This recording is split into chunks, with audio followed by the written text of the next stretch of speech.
Hi everyone! Don't miss to watch this video. Maikli lang naman ito guys. Panoorin nyo. Baka makatulong ito para sa inyo. Ito, may isi-share ako. Lately lang to nung pinadala sa akin. Pero kasi ngayon ko lang siya nagawan ng content. Ayan. So, once again, welcome at Jilliana TV at Aina Diana Click, my YouTube channel.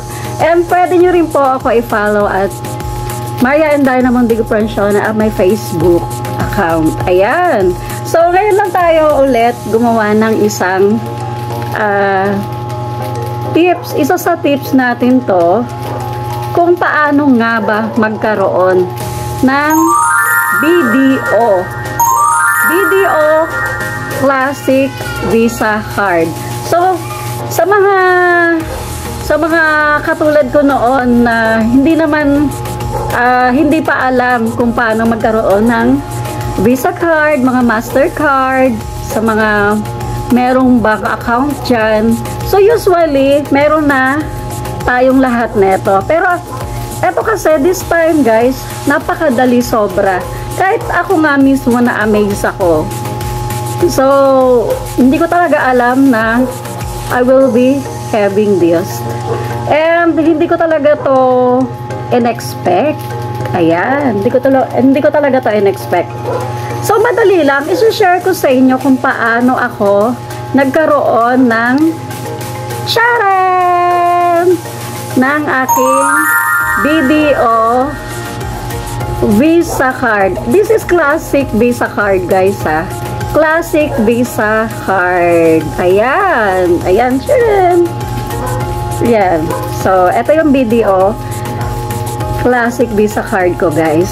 So, nakuha ko ito last year lang, mga around bago mag-November. Ayan.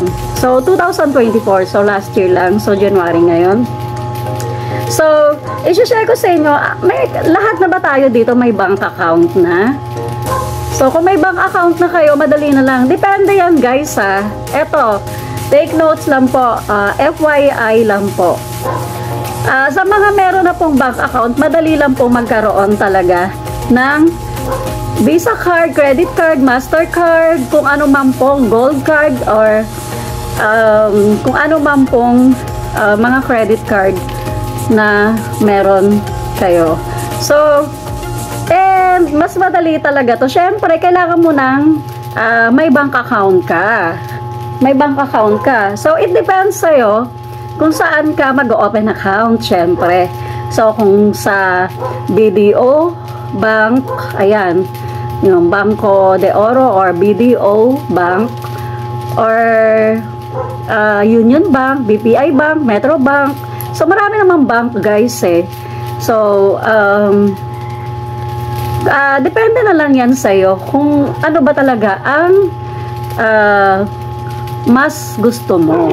Kasi ako, ever since, guys, meron na ako talaga, hindi ko lang alam bakit, pero BDO at BDO pa rin. Kahit na nagkaroon ng mga issue before, ayan. So, hindi naman natin maaalis yan. May mga ilang issue before. So, BDO, ever since, kahit umalis ako ng bansa, pumunta na ako kung saan-saan. So, BDO talaga ako. So, bumalik na ako. So, kahit mag-close account ko, once na nag-open account ako, ewan ko ba bakit ano meron sa BDO. BDO pa rin ako. So, madali lang, guys, diba? So, katulad ko, and sa mga BDO users dyan, yung mga account nyo, BDO, ayan, para sa inyo din to. So, sa may mga iba-ibang bank, okay lang din yun. So, mas maganda rin to, baka, mas additional facts to para sa ating lahat, guys. So, ako kasi, bilang OFW, of course, I have my Kabayan savings account. So, nakita nyo? So, syempre, OFW ako. So, I have my Kabayan savings account. So, meron tinatawag na regular account o yung mga basta maraming mga account sa mga bank. Ikaw na lang din mismo kasi mamimili. So, meron namang more for maintaining balance na regular 2,000, ganon. Meron ding maintaining balance na 5,000 or 10,000. Ayan. So, kung magda-time deposit ka, syempre mas malaki-laki yan. So, let's say, if you will go to the time deposit, talagang sisiguraduhin mo na, limbawa, annually, yan, bago magalaw yung savings mo, kasi ganun talaga pag naka-time deposit. Correct me if I'm wrong, guys, ha? Pero yan lang ang alam ko sa mga ibang info about time deposit. Unlike sa regular savings lang. So, magkaroon ka lang ng 10K or i-maintaining balance mo 5K or 2,000, okay na yan. So, yan ang pinakamura, yung 2K, I'm sorry. 2,000 is the cheapest one. So, pero, akala ko yan ang pinaka-cheap, no? Kasi nga, may kabayan savings tayo. So, pinaka-cheap na to. Kasi, dito sa kabayan savings, so 100 lang to. Believe it or not, 100 lang. Ang ano mo dito, ang maintaining balance dito sa kabayan savings account. So, once you have a kabayan savings account, once you have a kabayan savings account, syempre, kailangan malalagyan siya every okay lang na hindi basta wag niyo lang paabutin. Kung hindi, wag niyo lang paabutin na halimbawa 1 year talaga wala talagang galing na savings from other country or what. Syempre, kailangan kasi kaya nga kabayan savings eh. So, pagka hindi talaga nalagyan siya within 1 year or nakalagpas na, so, mapupunta siya sa regular savings account na tinatawag. Yun yung kailangan ng maintaining balance muna doon is 2,000. So, pinaliwanag kasi sa akin yan ng teller ng mga nag-a-assist sa BDO bank. Ayan. Yan ang kaibahan yan. So, once na hindi talaga ito nalalagyan na sisenda ng laman, ayan, ng savings. So, pupunta agad siya sa 2,000 savings. I-maintaining mo 2,000. Ayan. So, i-correct nyo ako kung nagkamali ako sa explanation ko dito. Pero, yun lang yung base sa in-explain nila sa akin. Ayan. So, once you have this one, kasi talagang ever since isang click lang nila sa computer na isa-search yung name mo, lalabas doon yung name mo na talagang ever since BDO client nila. So, ako, pangalan ko, isang click lang nila. Na-experience ko pa nga last year nung umuwi ako from Taiwan. Hindi ko na ina-expect na may makukuha pa ako sa dati kong account. Yun yung bago akong pumunta nun sa Taiwan. So, may nakuha ako na 5K something. Ayan, na-surprise ako. Ayan ang kagandahan sa BDO, guys. Once na meron kang balance na hindi mo pa akala mo wala na yon. Yun, akala mo wala na yon, yung pala meron pa. So, talagang binibigay nila sa'yo kahit saan man yung branch na open. Kasi yun, that time, guys, if I remember, sa Paco, Manila yun eh. Yung BDO branch na yun. So, syempre, connected sila. Dito lang naman sa Pilipinas. So, nakuha ko talaga. Binigay nila sa akin yung 5K cash na, kasi nga, hindi ko na yun tinuloy eh. So, meron ako doon na hindi ko na-update. Mula nung galing ako sa Taiwan, hanggang sa nakabalik na ako dito. Kasi 5 years ako sa Taiwan. Tapos, umuwi ako dito. So, na-shock ako, no? So, nagkaroon ako ng 5K cash. Imagine. Yan. So, balik na tayo sa topic natin. So, I have this, my personal account, my kabayan savings account. So, okay pa naman siya, guys. So, baka mamaya patakbo na to ng mag-maintaining balance na tayo ng 2K. Wag naman sana, no? Ayan. So, balik tayo sa topic natin. Paano nga ba magkaroon ng Classic Visa BDO Classic Visa Card? Ayan. So, sa BDO Classic Visa Card, guys, once you have a bank account, any account or regular account at BDO, so makikita nila na client kanila. Yun lang ha, sa akin na, ito lang ha, may kanya-kanya naman siguro tayo experience, guys. I just want to share to all of you kung paano ako nagkaroon na ang aking BDO Classic Visa Card. Alam mo guys, nung nag-aaral pa ako, student pa lang ako, college pa lang ako, lahat kami mga kaklase ko gusto magkaroon. Ay, paano ba yun? Paano ba yun? Siyempre mga curious kami. Na-share ko lang sa inyo, no? So, paano mag-apply? O kahit na yung nagtatrabaho na kami, na yung mga co-workers ko, gusto mag-avail.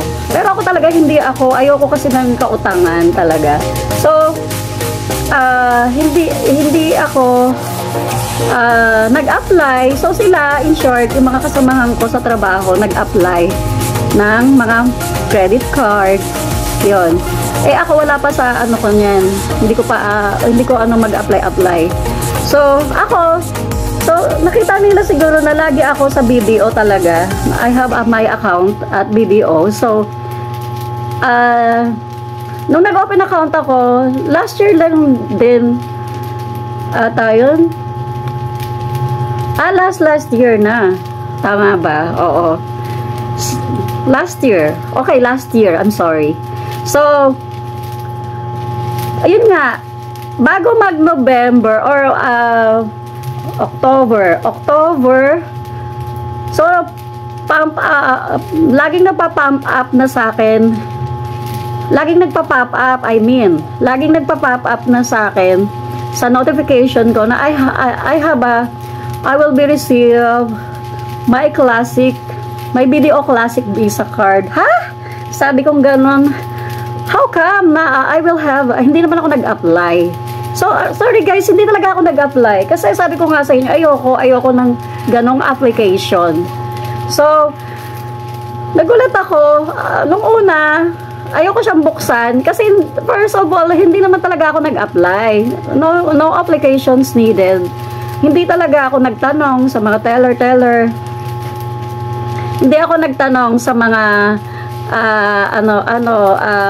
mga kung paano mag-apply kasi nga wala sa loob ko na magugustuhan ko to.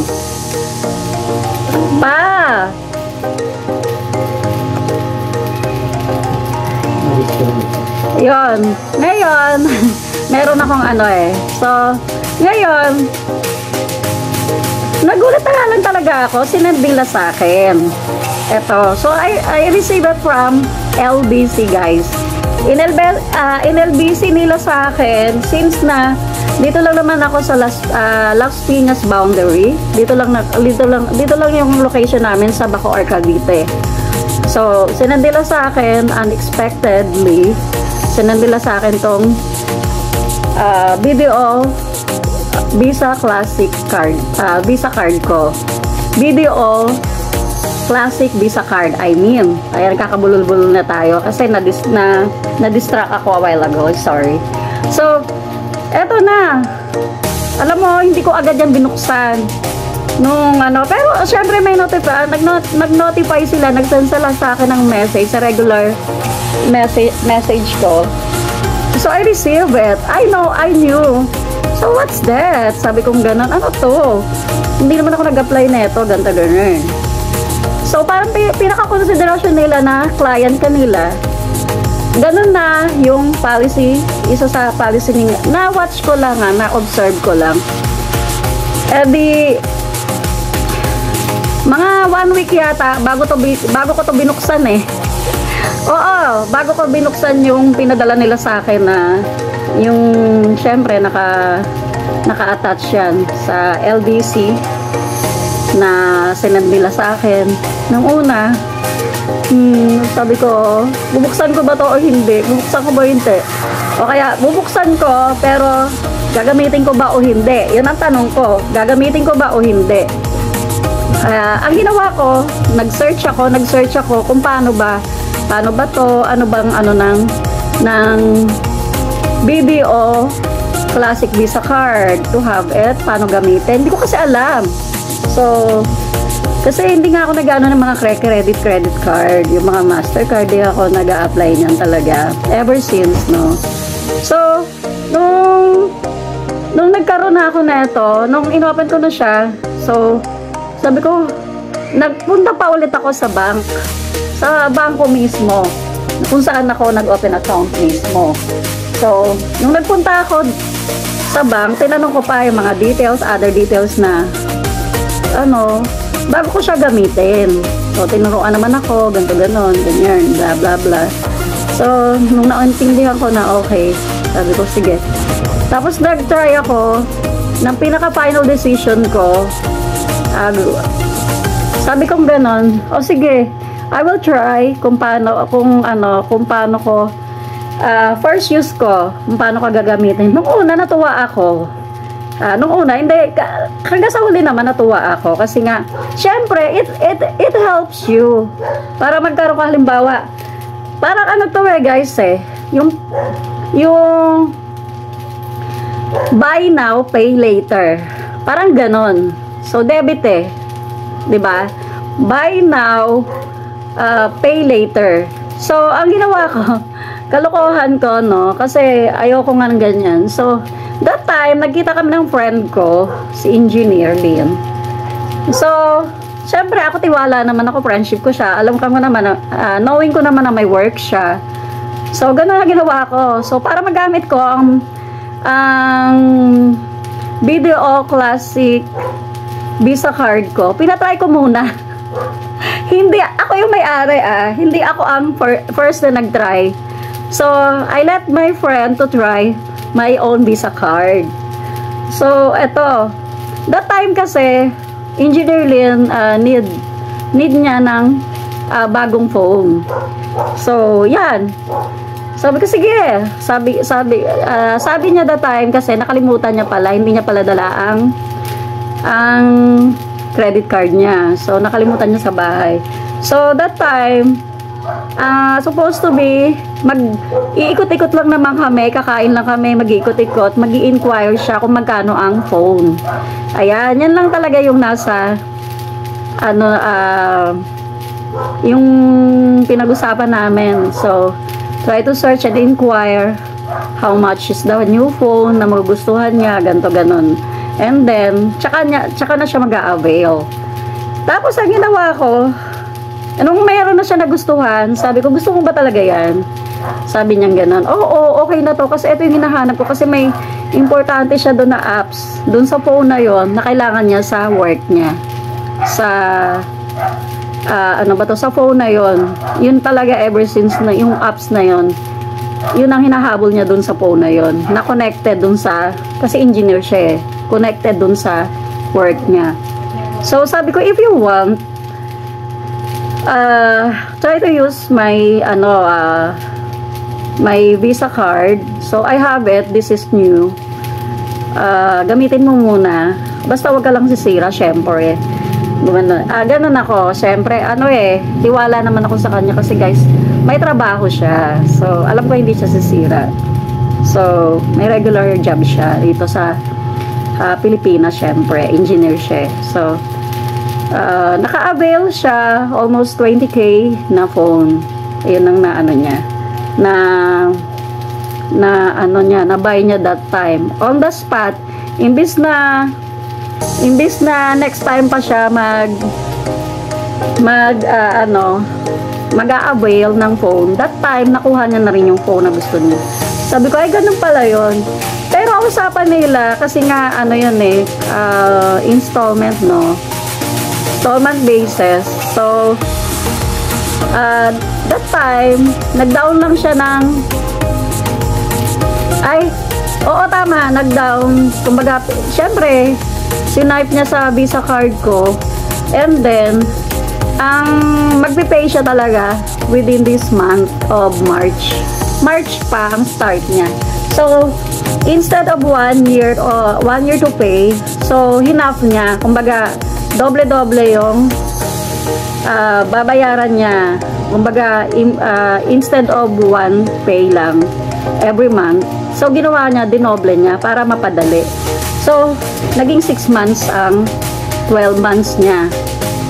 So, naging 6 months na lang. Yun. Sabi ko, ay, ang ganda pala, no? Ito pala yung gamit talaga. So, you must have it. Mga credit card, Mastercard, o Gold card, or Visa Classic card. Classic Visa card, I mean.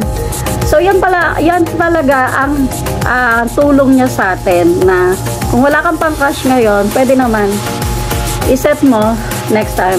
Parang buy now, pay later. Ito, yan nga. So, dun ko siya na it help a lot. It help na sa ating mga individual. Sa mga katulad natin, mostly sa mga nagtatrabaho dyan na kailangan natin to buy something, kailangan talaga sa work natin. Yun, makakatulong talaga to, guys. Kaya, mag-avail na rin kayo ng ganito. So, ano ba to? Meron ding Mastercard for shopping more or what. So, actually, tinawagan din ako that time. December yun eh. May tumawag sa akin. So, sa Mastercard naman. Tapos, nag-isip ako, Mastercard, dadagdag din naman. Sabi ko, ano ba yun? E di, syempre, tanong-tanong na naman ako. Ayun, hanggang ngayon, inaantay ko pa kung kailan nila isi-send sa akin.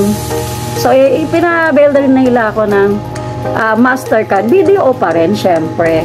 So, since na dito ako sa BDO pa rin. Yung, kung saan, pina-avail nila ako last time. Okay? So, last December lang yun, guys.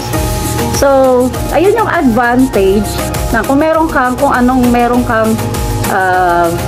Classic Visa card or Mastercard man yan, credit card man yan, ayun ang advantage. Siyempre, may disadvantage din siya. Siyempre, alam mo yung obligasyon mo to pay it. Okay? Ganon. So, yun lang. Share ko lang sa inyo dahil napakadali. Kasi ako nga, kahit hindi ako nag-apply, no need to apply, pag nakita nila na may account ka sa kanila mismo, sila na mismo ang magbibigay, magsisend neto sa'yo. Ayan. So, meron din sa Union Bank, guys. Meron din sa BPI, sa Metro Bank. It depends upon to you kung saan ka may open account. Okay?